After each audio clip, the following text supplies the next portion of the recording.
ეთერშია კურიერი 3 საათზე ახალ ამბებს თამარ ურუშაძე გაგაცნობთ. დროებით მასაგამოძიებო კომისიამ დღეს პირველი გასვლითი სხდომა გამართა. კომისიის წევრები ხონში მე-13 სასჯავრსრულების დაწესებულების ყოფილ შენობაში იმყოფებოდნენ, სადაც წლების წინ სამარტო საკნები და კარცერები იყო. ციხის ყოფილი შენობა ამჟამად არ ფუნქციონირებს. კესო ქაფიანძე იმყოფება ხონში, ის კურიერს უერთდება, გისმენთ კესო.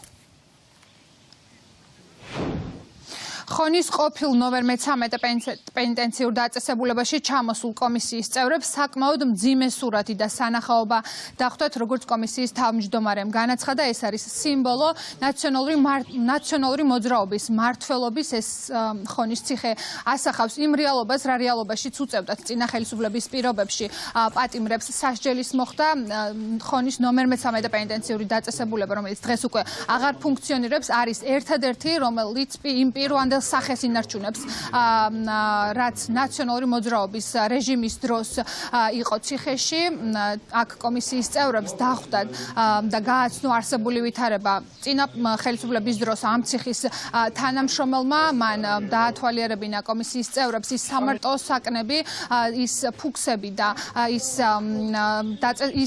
სამარტო საკნები, რომელშიც პატიმრებს უწევდათ სასჯელის მოხდა, როგორც აქ ყოფილმა თანამშრომელმა აღნიშნა, არ იყო ელექტროენერგია, ძირითადად არ იყო ელექტროენერგია და მათ მთვარის შუქით და დამწვარი საბურავებით უწევდათ განათება ტერიტორიის, რაც ართულებდა ვითარებას როგორც თანამშრომლებისთვის, ასევე პატიმრებისთვის. როგორც ჩვენთვის ცნობილია, 750 პატიმარზე იყო გათვლილი ხონის ნომერ მე-13 პენიტენციური დაწესებულება, თუმცა დაშვებულზე ორჯერ მეტი რაოდენობის პატიმრები ატარებდნენ და პატიმრები იხდიდნენ აქ სასჯელს და როგორც ასევე ჩვენ გაგვესაუბრნენ და გვითხრეს, ის პირები, რომლებიც ვეღარ ეტეოდნენ საკნებში, ღამეს გარეთ ატარებდნენ. იყო 700 პატიმარზე 750 ჩავდებულზე გათვლილი დაწესებულება და იყო მომენტი, როდესაც 1000 გადაცდებოდა ის, რა ქვია, რაოდენობა ჩავდებულების და ამის გამო გარეუწევდათ ის, რა ქვია, დასვენება. ანუ დაძინება. აი დაახლოებით აქ სადაც 30-40 მეტრში ასე ტერიტორიაზე იყო განლაგებული ისინი, მაგათ ისინი საწოლები. როდესაც შორდებული ვერ ისვენებს, ანუ ღიაცის ქვეშ არის, ეს ცოტა ძიმე პირობაა, რა თქმა უნდა, კი. როდესაც იმ პერიოდის სასჯელ აღსრულების სისტემაში არსებულ სისტემურ დანაშაულებს იძიებ, რა თქმა უნდა, ეს შენი თვალით უნდა გქონდეს ნანახი. ჩვენ ნახეთ კარცერების ის სისტემა, რომელიც როგორც ყოფილმა ერთ-ერთმა აქ მყოფმა თანამშრომელმა, ვინც გიდობა გაგვიწია, თქვა, ზუსტად ისევეა ხელუხლებელი, როგორც იყო 2007-2008-2009 წლებში. ჩვენ კედლებზეც ვნახეთ პატიმრების მიერ გაკეთებული წარწერები, მათ შორის წლებიც და ის თუ როგორ ითვლიდნენ დღეებს ხაზების ჩამოსმით, იმიტომ რომ ყველანაირი კავშირი გარესამყაროსთან ჰქონდათ აკრძალული და დაკარგული. ამით ჩვენ კიდევ ერთხელ დავადასტურებთ, რომ სააკაშვილი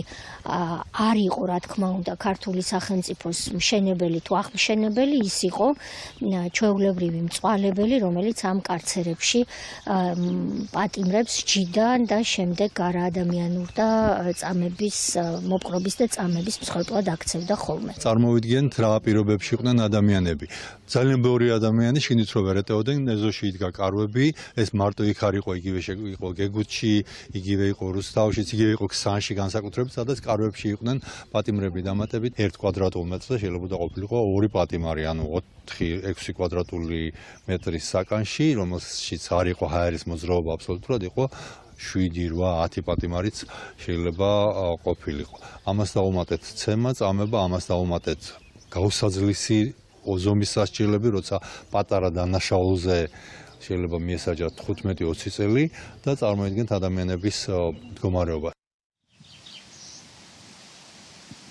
დროებითი საგამოძიებო კომისიის რიგით 33 გასვლითი სხდომა ჩატარდა ხონში ყოფილ პენიტენციურ ნომერ მე-13 პენიტენციურ დაწესებულებაში. აქ კომისიის წევრებმა დაათვალიერეს ის სამარტო საკნები და კარცელები, რომლებშიც პატიმრებს წინა ხელისუფლების დროს უწევდათ სასჯელის მოხდა. აქ სხვადასხვა ასაკის და დანაშაულის პატიმრები იხდიდნენ სასჯელს. დღეს მათ დახვდათ ყოფილი თანამშრომელი, რომელმაც აქ არსებული ვითარება გააცნო. მადლობა, კესო ქაფიანძე გორცობოდა ხონიდან პირდაპირ ეთერში. მოსამართლისთვის წყლის შესხმის ფაქტზე ნიკა მელიას წინააღმდეგ საქმე აღიძრა. საუბარია სისხლის სამართლის კოდექსის 366-ე მუხლზე, რომელიც სასამართლოს უპატივცემულობას გულისხმობს, რაც გამოიხატა სამართალწარმოების მონაწილის შეურაცხყოფით. მუხლი ითვალისწინებს ჯარიმას, საზოგადოებისთვის სასარგებლო შრომას ან პატიმრობას 1 წლამდე. ნიკა მელია მოსამართლე ირაკლი შვანგირაძეს წყალი 30 მაისს პროცესზე შეასხა, სადაც განეხილებოდა მისი საქმე საგამოძიებო კომისიაზე გამოუცხადებლობასთან დაკავშირებით. შოთა ფალაუნდიშვილი მუშაობს თემაზე, შოთა გისმენთ. ნიკა მელიას ქმედება სასამართლო პროცესზე მართებულად მიიჩნევენ მისი კოლეგები ოპოზიციური პარტიებიდან, ხელისუფლების ოპონენტები ამბობენ, რომ მელიას წინააღმდეგ მიმდინარეობს, ასე ვთქვათ, პოლიტიკურად მოტივირებული საქმე, რაც მას პოლიტიკოსების აზრით აძლევს უფლებას, რომ მათ შორის შეურაცხყოფა მიაყენოს მოსამართლეს სასამართლო პროცესის მიმდინარეობის დროს. ოპოზიციაში ფიქრობენ, რომ ნებისმიერი მსგავსი სახის აქტი შეიძლება იქნას მხოლოდ პოლიტიკურ აქტად, პროტესტის გამოხატულება ჩათვლილი და მასზე რაიმე სახის სისხლის სამართლებრივი პასუხისმგებლობა მათი აზრით არ უნდა დადგეს. მოხდა უკანონო მიზეზით. ამის შემდეგ ეხა ეს მთელი სასამართლო პროცესი იმხელა პოლიტიკური აბსურდია და ძირშივე ყველაფერი პოლიტიკური არა თუ რამე სარჩულის მოძებნა უნდა. არამედ როდესაც ოპოზიციური პარტიის ლიდერს აპატიმრებ იმისთვის, რომ იმაზე ადრე ვიდრე გაუვიდო და ვადა გირაოს გადახდის, აქ ხო მხოლოდ პოლიტიკური სარჩულია, სხვა მიზეზი ამას ხო არ აქვს. მელიას მხრიდან სასამართლოს უპატივცემულობაზე საუბრობენ მმართველ გუნდში ქართულ ოცნებაში, ამბობენ, რომ პოლიტიკოსი, რომელიც პარტია ახალის თანათავმჯდომარეა, გამოირჩევა მსგავსი ქმედებებით და მას წარსულშიც არაერთხელ დაუფიქსირებია საკუთარი ქმედებით კანონის, ასე ვთქვათ, უპატივცემულობა ამავდროულად მოსამართლის მიმართ. მის მიერ ჩადენილი ქმედება კიდევ ერთხელ ადასტურებს იმას, რომ ძალადობის სახალისება ხელისუფლების ოპონენტების ერთ-ერთი მთავარი პოლიტიკური ნიშაა. მმართველ გუნდში ფიქრობენ, რომ ნებისმიერი საქციელი, რომელიც მოსამართლის უსაფრთხოებას ეხება, კანონის სრული სიმკაცრით უნდა იქნას დასჯილი.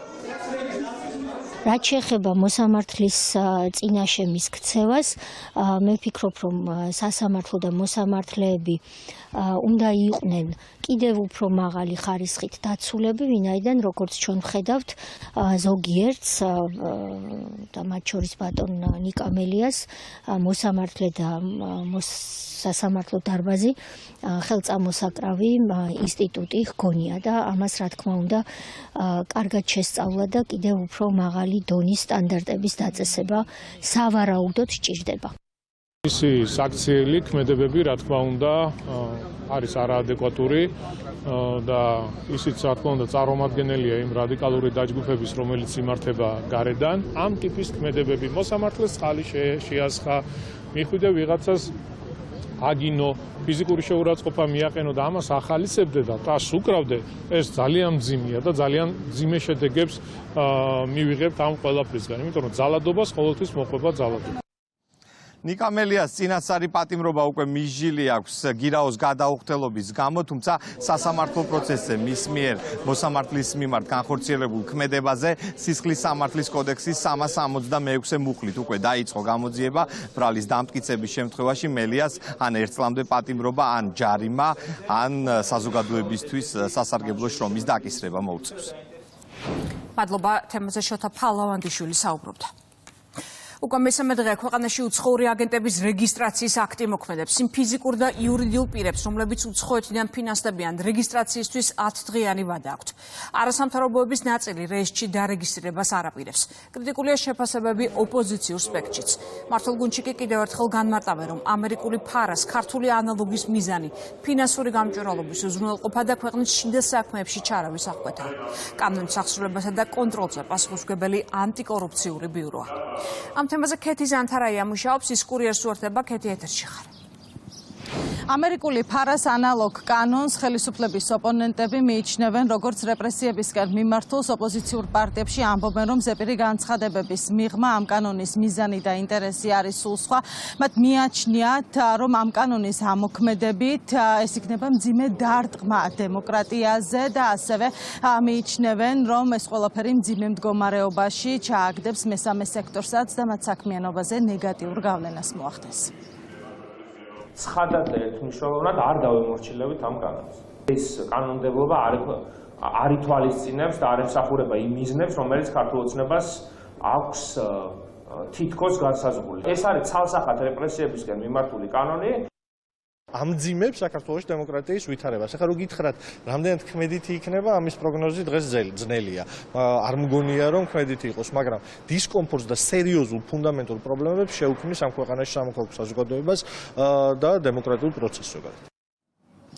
გამჭვირვალობა დემოკრატიის მტერი ვერ იქნება, ასეთი არის მმართველი პარტიის შეფასება. ხელისუფლების წარმომადგენლები საუბრობენ იმასთან დაკავშირებით, რომ განცხადებები, რომელიც ამ კანონის წინააღმდეგ კეთდება, როგორც ქვეყნის შიგნით, ასევე მის ფარგლებს მიღმა, ეს არის ორმაგი სტანდარტი და მოუწოდებენ ყველას, რომ საქართველოში არსებული ვითარება ობიექტურად შეფასდეს. ეს ახალი კანონმდებლობა ქართულ პოლიტიკაში გააჩენს მეტ გამჭვირვალობას და მეტ პასუხისმგებლობას და ჩვენ იმედი გვაქვს, რომ არასამთავრობო ორგანიზაციები სრული პასუხისმგებლობით მოეკიდებიან ამ საკითხს და ნაცვლად იმისა, რომ 1000 მანქანებით გაექცნენ საქართველოს კანონმდებლობას, პირიქით ყველას აჩვენებენ სათანადო მაგალითს საქართველოს კანონმდებლობის პატივისცემის. რაც შეეხება უცხოელების განცხადებებს, ეს არის მცდელობა სირაქლემას პოზიციაში დარჩენის და იმის, რომ ქვეყანაში არსებობდეს შესაძლებლობა კვლავ გაუმჭვირვალე ფულით საარჩევნო, პოლიტიკური, ეკონომიკური, საზოგადოებრივი პროცესების და ინსტიტუტების შერყევის. რა თქმა უნდა, ეს ჩვენთვის მიუღებელია და პირიქით ყველას ურჩევთ, რომ ნაცვლად მსგავსი რაღაც გაუგებარი პოლიტიკური განცხადებებისა დავსხდეთ ერთად და ერთად ვიმსჯელოთ ამ გაუმჭვირვალე ფულის პრობლემის აღმოფხვაზე. იმიტომ რომ კანონი არსებობს, იმიტომ რომ გაუმჭვირვალე ფულის პრობლემა არსებობს და სანამ ეს პრობლემა იარსებებს, რა თქმა უნდა, ამან მსგავსი კანონმდებლობის საჭიროება და აუცილებლობა ყოველთვის იქნება. რა თქმა უნდა, არ შეიძლება რომ გამჭვირვალობა იყოს რამენაირად დემოკრატიისა და თავისუფლების მტერი. გამჭვირვალობა არის მხოლოდ ფარული საქმიანობის მტერი. ამიტომ ვისაც სურს საქართველოში ფარული გზებით ფერადი რევოლუციებისა და პოლიტიკაზე ზეგავლენის მოხდენა, რა თქმა უნდა, მათთვის ეს კანონი მიუღებელია და გამჭვირვალობა დემოკრატიის სახელით დღეს შერაცხული არის რუსულ და ანტიდემოკრატიულ მოვლენად. ამიტომ აქ ჩვენ ხედავთ ორმაგ სტანდარტსაც და საერთოდ ელემენტარული სტანდარტების უარყოფასაც. ჩვენ რა თქმა უნდა დავრჩებით ჩვენ პოზიციაზე, რომ როგორც ქვეყანაში ყველა საქმე, ყველა საბიუჯეტო თანხა არის აბსოლუტურად გამჭვირვალე, ასევე უნდა იყოს ყველა სხვა თანხაც ბოლომდე გამჭვირვალე. ხელისუფლების და ოპოზიციის წარმომადგენლების გარდა, რა თქმა უნდა, დღეს ჩვენ გვქონდა სურვილი გავსაუბრებოდით ასევე მესამე სექტორის წარმომადგენლებსაც, რომლებიც არიან ადრესატი უშუალოდ ახალი კანონის, თუმცა არასამთავრობო ორგანიზაციების ნაწილმა დღეს საუბარს თავი აარიდა. მადლობა კურიერის პირდაპირ ეთერში ქეთი ზანთარაია იყო. თვითმმართველობის არჩევნებში მონაწილეობის საკითხზე ოპოზიციაში დაპირისპირება კიდევ უფრო მწვავდება. ლელოს გენერალური მდივანი აცხადებს, რომ თვითმმართველობის არჩევნებზე უარის ხმა არ შეიძლება და ამ საკითხზე მსჯელობაა საჭირო. ლელოსა და გახარიას პარტიებს კოლეგები ისევ აკრიტიკებენ. ფსევდოშეფუთული საუბარი, ასეთია კოალიცია ცვლილებისთვის პოზიცია. ლელოსა და გახარიას გუნდს აკრიტიკებენ სხვა ოპოზიციური პარტიებიც. ანუკა ბუავა განავრცობს თემას პირდაპირ ეთერში, ის კურიერს უერთდება. ანუკა, გისმენთ.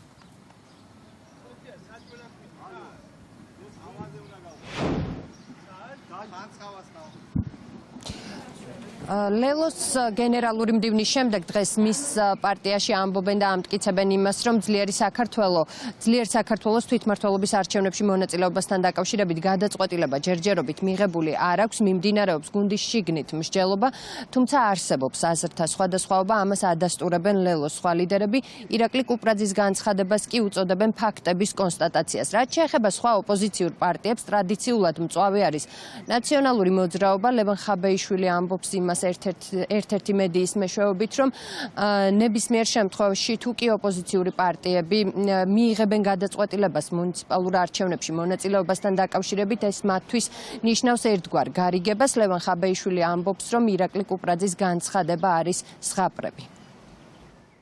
კუპრაძემ თქვა ის, რაც არის რაღაცა ერთგვარი ჩვენი პოლიტიკური ისტორია და უბრალოდ ფაქტის კონსტატაცია გააკეთა.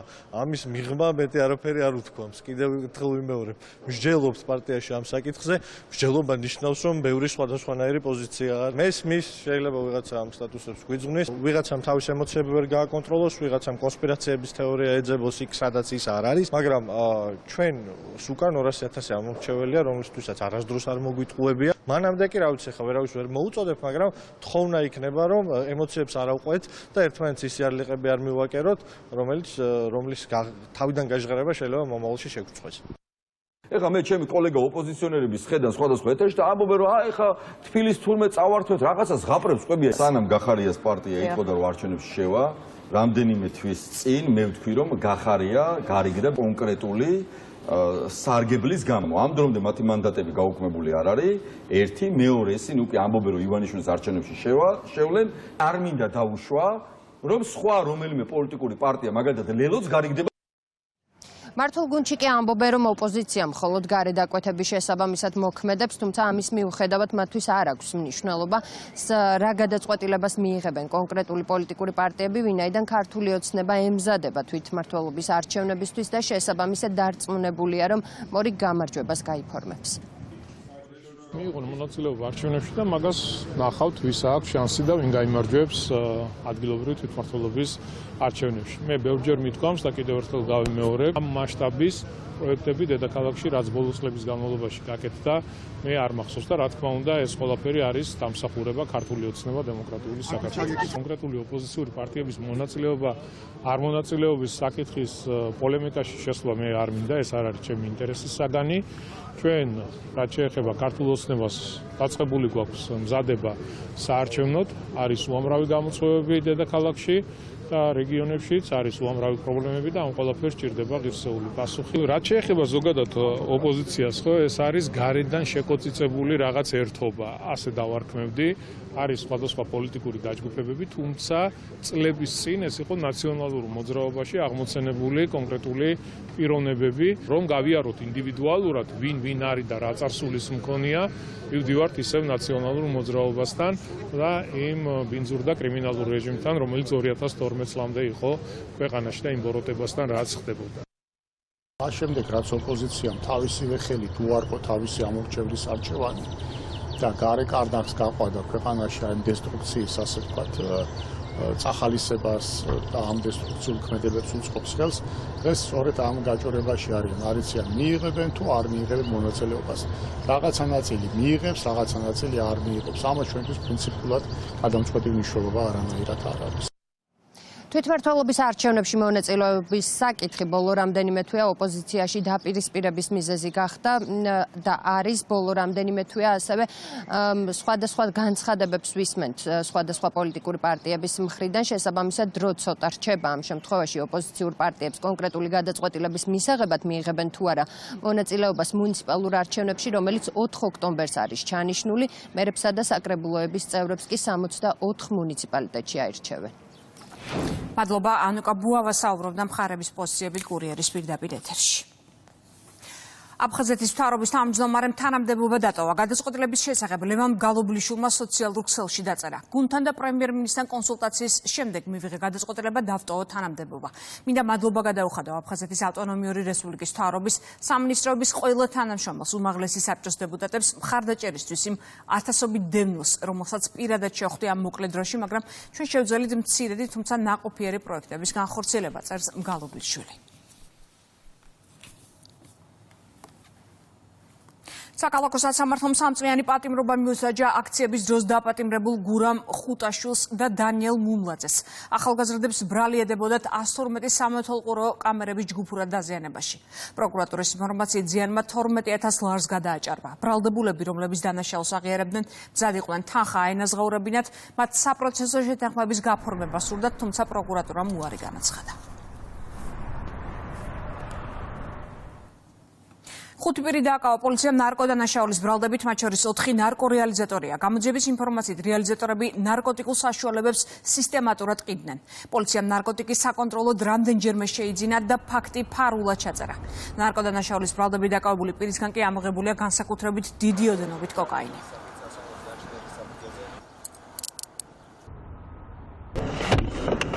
შეიძლება გაიგოს სოფელში, ეს რაც უნდა გარჩევს.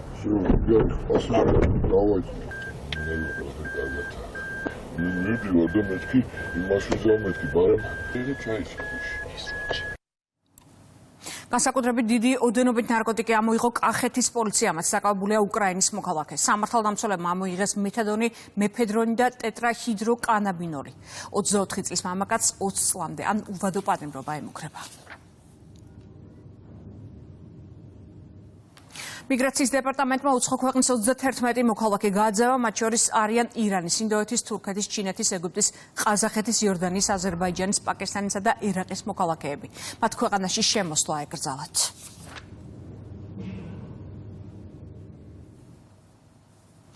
მოლაპარაკებების მეორე რაუნდი რუსეთსა და უკრაინას შორის სტამბოლის ჩირაგანის სასახლეში დელეგაციები ცოტა ხნის წინ მივიდნენ. კიევის 14 კაციან შემადგენლობას თავდაცვის მინისტრი რუსტემ უმეროვი ხელმძღვანელობს, რუსეთის დელეგაციას კი პუტინის თანაშემწე ვლადიმერ მედინსკი.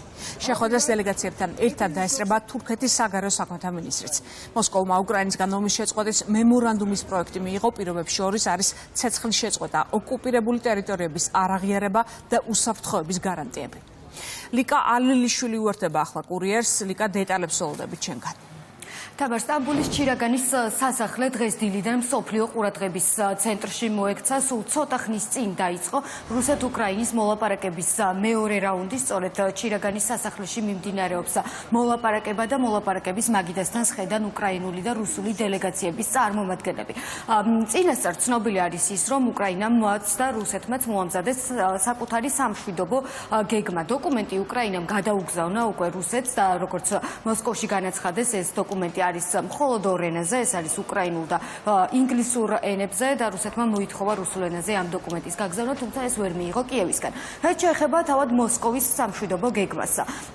ის რუსეთი ვიცით, რომ აპირებს სწორედ მოლაპარაკების მაგიდასთან დადოს თავისი გეგმა, ამბობს, რომ მას სურს ხანგრძლივი მშვიდობა და ცეცხლის ხანგრძლივად შეწყვეტა და არა 30 დღის ვადით და ამ ყველაფერს უფრო მეტ დეტალს უკვე უკრაინელები გაიგებენ სწორედ მოლაპარაკების მაგიდასთან დასხდომის შემდეგ, რადგან მოსკოვმა კიევის მსგავსად უკრაინას წინსწრებით რამდენიმე დღით ადრე არ გადაუგზავნა თავისი სამშვიდობო გეგმა. აღსანიშნავია ის ფაქტიც, რომ დელეგაციების წევრები, როგორც გითხარით, ცოტა ხნის წინ შევიდნენ უკვე ჩირაგანის სასახლეში და იმყოფებიან მოლაპარაკების მაგიდასთან, თუმცა იქამდე უკრაინულმა დელეგაციამ შეხვედრა გამართა გერმანიასთან, იტალიასა და დიდ ბრიტანეთთან. შეხვდნენ უკრაინელები სწორედ ამ სახელმწიფოების წარმომადგენლებს. ეს შეხვედრაც გაიმართა სტამბოლში და გაიმართა იმისთვის, რომ მათთვის უკრაინული პოზიციები დაეფიქსირებინათ და გაემჟღავნებინათ ოფიციალური კიევის წარმომადგენლებს. აღსანიშნავია რამდენიმე ფაქტი, რაზეც საერთაშორისო მედია აქტიურად საუბრობს, მაგალითად ის, რომ ცოტა ხნის წინ, როდესაც ჩირაგანის სასახლეში შედიოდნენ უკრაინის დელეგაციის წარმომადგენლები, მათ უმრავლესობას ეცვა სამხედრო ფორმები და მათი დიდი რაოდენობა იყო სამხედრო პირი, რომელიც სწორედ ამით განსხვავდება დღევანდელი რაუნდი მოლაპარაკების მეორე რაუნდი პირველი რაუნდისგან მათ შორის და ასევე ცოტა ხნის წინ ვოლოდიმირ ზელენსკიმ გააკეთა განცხადება, რომელიც ბუქარესტში იმყოფება ნატოს ცხრიანი ფორმატის სამიტზე. მან თქვა, რომ უკრაინას არ სჯერა, რომ რუსეთი პროდუქტიული მოლაპარაკებებისთვის მზად არის. ჩვენი გუნდი სტამბოლში არ ვარ დარწმუნებული, რომ რუსეთი მზად იქნება პროდუქტიული მოლაპარაკებებისთვის, მაგრამ ჩვენ ყოველთვის უნდა გვჯეროდეს, რომ გარკვეული გადაწყვეტილებების მიღწევა შესაძლებელია. ჩვენ რუსეთს უნდა ვაჩვენოთ, რომ არ აქვს ძალა ალიანსზე და მის წევრებზე გავლენა მოახდინოს. ეს პრინციპი უცვლელი უნდა დარჩეს. ევროატლანტიკური უსაფრთხოება ევროატლანტიკური ქვეყნების საქმეა. პუტინმა გადაწყვიტა, რომ ევროპის წინააღმდეგ უნდა იყოს, ამიტომ მისი ადგილი ჩვენს მომავალთან დაკავშირებულ გადაწყვეტილებებში არ არის. ივნისში ეს ნათლად უნდა ვაჩვენოთ, რადგან ევროპა საკუთარი უსაფრთხოების საკითხებში კომპრომისზე არ წავა. დასრულდება თუ არა რაიმე კონკრეტული შედეგით რუსეთსა და უკრაინას შორის დღევანდელი მოლაპარაკება, ეს რა თქმა უნდა შეხვედრის დასრულების შემდეგ გახდება ცნობილი, მას შემდეგ რაც მხარეები მედიასთან კომენტარს გააკეთებენ, ისინი შეხვედრამდე მედიასთან საერთოდ არ ისაუბრეს, როგორც გითხარით, ცოტა ხნის წინ დაიწყო ჩირაგანის სასახლეში რუსეთის და უკრაინის დელეგაციებს შორის შეხვედრა და მოახერხებენ თუ არა ისინი რამე კონკრეტულზე შეთანხმებას, ეს მოგვიანებით გახდება ცნობილი, იქამდე კი თურქეთის პრეზიდენტმა, მასპინძელი ქვეყნის პრეზიდენტის ადმინისტრაციამ გაავრცელა ცოტა ხნის წინ განცხადება. ერდოღანი იმედოვნებს, რომ საბოლოოდ მოლაპარაკებები თურქეთის ტერიტორიაზე უკვე რუსეთის და უკრაინის პრეზიდენტებს შორისაც გაიმართება. მადლობა ლიკა ალელიშვილი საუბრობდა პირდაპირ ეთერში. ოპერაცია ობობის ქსელი სტამბოლის მოლაპარაკებამდე რამდენიმე საათით ადრე რუსეთზე უკრაინამ მასშტაბური იერიში მიიტანა. პირველად სამიზნე გახდა ავიაბაზა ციმბირის ტერიტორიაზე, რუსეთ-უკრაინის საზღვრიდან 4000 კილომეტრში. ირკუტსკის, მურმანსკის და რიაზანის ოლქებში აეროდრომებზე დაზიანებულია 51 სამხედრო თვითმფრინავი, მათ შორის სტრატეგიული გამანადგურებლები, რაც უკრაინული მხარის განცხადებით რუსეთის სამხედრო ავიაციის სრული პოტენციალის 34%-ია. მათივე ინფორმაციით კიევმა დრონები ირკუტსკის სატვირთო მანქანებით ჩუმად შეიტანა. უკრაინული მედიის მონაცემებით დრონები რუსეთის სატელეკომუნიკაციო ქსელით იმართებოდა. ზელენსკი ადასტურებს, რომ ოპერაციის მომზადებას წელიწად ნახევარზე მეტი დრო დაჭირდა. მოსკოვმა კი მომხდარ ტერაქტების სერია უწოდა.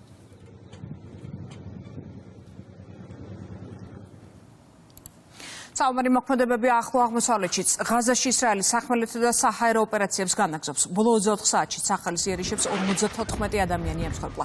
მათ შორის არიან ქალები და ბავშვები. მედიის ცნობით ღამით დაიბომბა და განადგურდა ღაზაში მდებარე დიალიზის ერთადერთი ცენტრი. სახალმა ცეცხლი ღაზაში მაშინ გახსნა, როდესაც ერთ-ერთ ჰუმანიტარულ პუნქტთან მოსახლეობა საკვების გამოტანას ცდილობდა. დაიღუპა 17 ადამიანი. მომხდარი გაერომ დაგმო, ისრაელი კი ფაქტს უარყოფს. ტრამპმა Truth Social-ის საკუთარ გვერდზე პოსტი გადააზიარა, სადაც წერია, რომ ჯო ბაიდენი 2020 წელს სიკვდილით დასაჯეს, მის მაგივრად კი კლონი ან რობოტი გამოიყენეს. ბაიდენი არ არსებობს 2020 წელს ის სიკვდილით დასაჯეს. ხედავთ ბაიდენის კლონებს, ორეულებს და რობოტებს, რომლებიც უსულო და უგონო არსებები არიან. დემოკრატები განსხვავებას ვერ ხედავენ, წერია ამ პოსტში. ჩინეთი აცხადებს, რომ ამერიკამ სავაჭრო ზავი დაარღვია. ოფიციალური პეკინი ამბობს, რომ საკუთარ ინტერესებს მკაცრი ზომები დაიცავს. ინფორმაციას BBC ავრცელებს. ჟენევაში დადებული ზავის პირობებით ამერიკამ ჩინეთისთვის ტარიფები 145-დან 30%-მდე შეამცირა. ჩინეთმა კი ამერიკულ პროდუქციაზე ტარიფი 125-დან 10%-მდე დაწია. ტერორისტული აქტი კოლორადოში მამაკაცმა, რომელიც პროპალესტინურ გზამნილებს ყურებდა აქციის მონაწილეებს აალებადი ნივთიერებით სავსე ბოთლები ესროლა. ისრაელის მხარდამჭერი დემონსტრაციის მონაწილეები ჰამასის მძევლების გათავისუფლებას ითხოვდნენ. დაშავდა 6 ადამიანი. თავდამსხმელი დაკავებულია. ჩემპიონთა ლიგის ფინალის შემდეგ საფრანგეთში მომხდარ არეულობას 2 ადამიანი ემსხვერპლა. ქალაქ დაქსში 17 წლის მოზარდი დანით გულის არეში დაჭრეს. დაშავებული საავადმყოფოში გადაიყვანეს, თუმცა მისი გადარჩენა ვერ მოხერხდა. პარიზის მე-15 ოლქში ზეიმის დროს სკუტერის მძღოლი მანქანამ გაიტანა, ის ადგილზევე დაიღუპა. გრენობლში გულშემატკივრების ჯგუფში ავტომობილი შევარდა, დაშავდა 4 ადამიანი. ქვეყნის უმსხვილესი ქალაქების ქუჩებში დაპირისპირებები მთელი ღამის განმავლობაში მიმდინარეობდა. საფრანგეთის პოლიციამ არეულობაში მონაწილეობის გამო 559 ადამიანი დააკავა. დაშავებულია 192 პირი, მათ შორის 7 მეხანძრე და 22 სამართალდამცველი. პოლიციამ 700-მდე ცეცხლის საკიდების შემთხვევა დააფიქსირა, დამწვარია 264 ავტომობილი. პოლონეთის ახალი პრეზიდენტი ხავს. მეორე ტურის შედეგებით გამარჯვება ოპოზიციის კანდიდატმა კონსერვატორმა კაროლ ნავცურსკიმ მოიპოვა. მემარჯვენე კონსერვატიული პარტიის წევრმა მმართველი გუნდის კანდიდატს და ვარშავის მოქმედ მერს 2%-ით აჯობა. ეგზიტ პოლები არ დაემთხვა ცესკოს მონაცემებს. ეგზიტ პოლით გამარჯვებული იყო მმართველი პარტიის კანდიდატი, რომელმაც გუშინ გამარჯვება შედეგების გამოცხადებამდე იზეიმა. ცესკოს მონაცემებით კი სურათი დაახლოებით 300,000 ხმით შეიცვალა.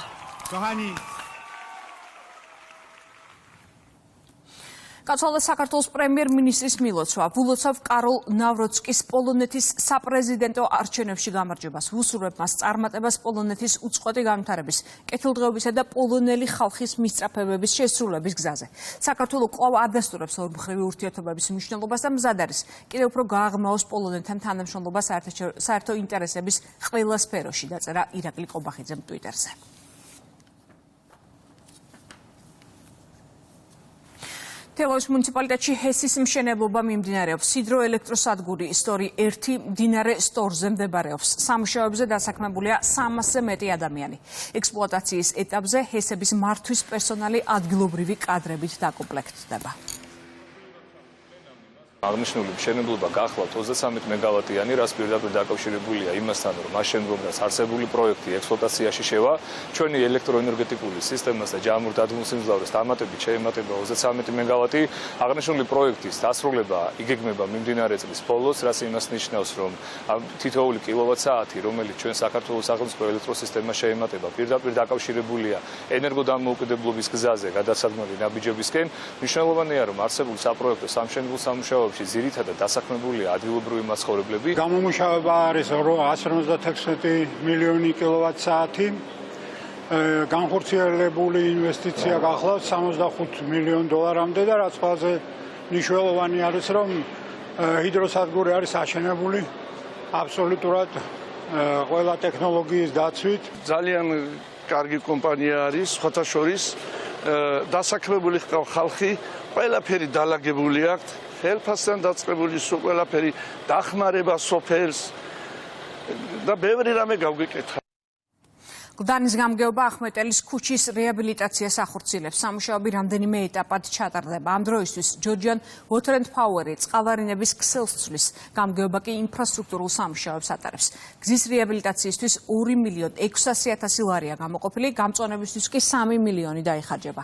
პროექტის დასრულება სექტემბრისთვის იგეგმება. სამუშაოები დღეს დედაქალაქის მერმა დაათვალიერა. პირველი რაც კეთდება, ეს არის მიწისქვეშა კომუნიკაციების მოწესრიგება, რომელიც იყო ამორტიზირებული ავარიულ მდგომარეობაში და პირველ რიგში საფრთხეს და პრობლემას უქმნიდა ადგილობრივ მოსახლეობას. შეიძლება ითქვას, რომ საცხოვრებელი კორპუსების დიდ ნაწილს წყალი შედიოდა სარდაფებში და დიდ პრობლემას წარმოადგენდა. მთლიანად იქნება ყველაფერი მოწესრიგებული. გარდა ამისა, აღნიშნული პროექტის პარალელში ჩატარდება გამწვანებითი სამუშაოები. ეს შემოღობები, რაც არის უკანონო, ყველაფერი იქნება მოხსნილი და მოეწყობა სკვერები. გამგეობის მიერ დაახლოებით 15,000 კვადრატულ მეტრ ფართობზე მოწესრიგდება ასფალტის საფარი, ასევე შესაბამისი პროვაიდერების მიერ არსებული კაბელების მიწისქვეშ განთავსება განხორციელდება. ამ ეტაპზე ასევე წყალარინების ქსელის სრული რეაბილიტაცია განახლება მიმდინარეობს შესაბამისი კომპანიის მიერ და დაახლოებით პროექტის დასრულების ვადად განსაზღვრული არის სექტემბრის თვე.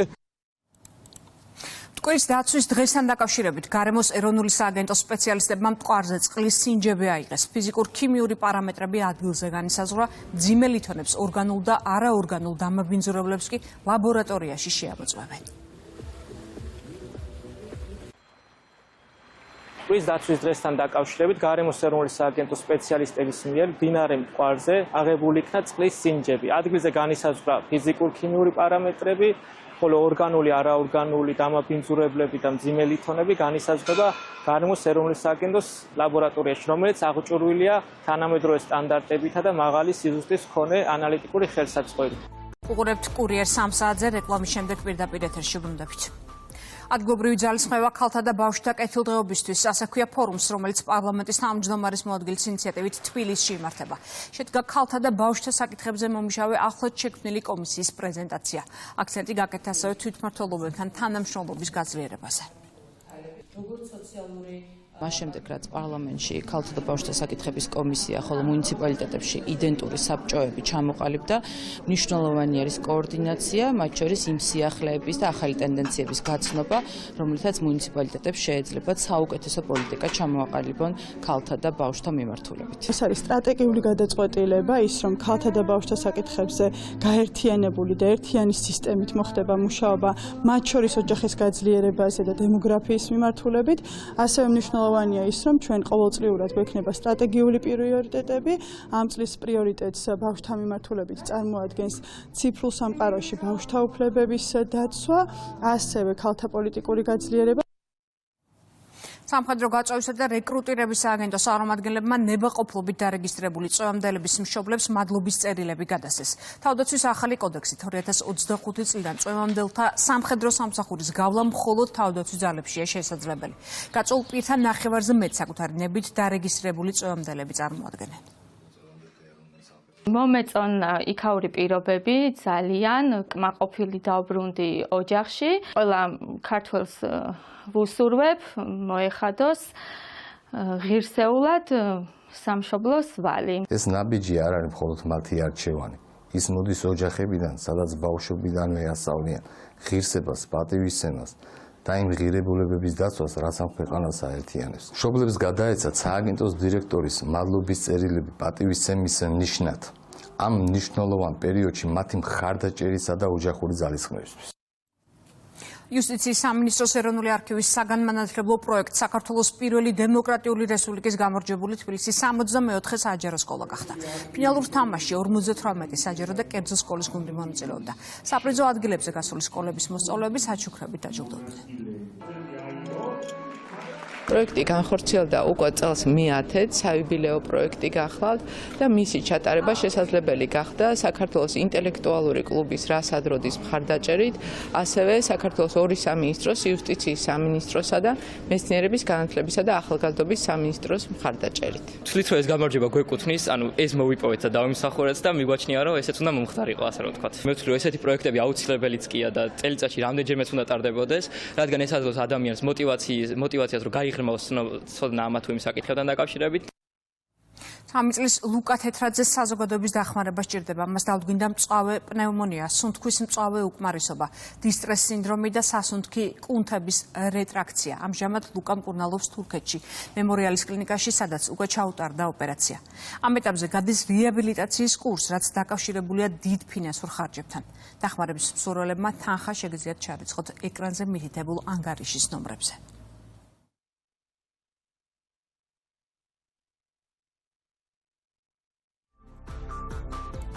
კურიერის 3 საათზე ამით დასრულებულია. ჩვენ გემშვიდობებით 6-მდე თქვენ კი შეგიძლიათ დღეს სხვა სიახლეებს გაიცნოთ ჩვენ ვებგვერდზე. რუსთავი 2.j. დროებით.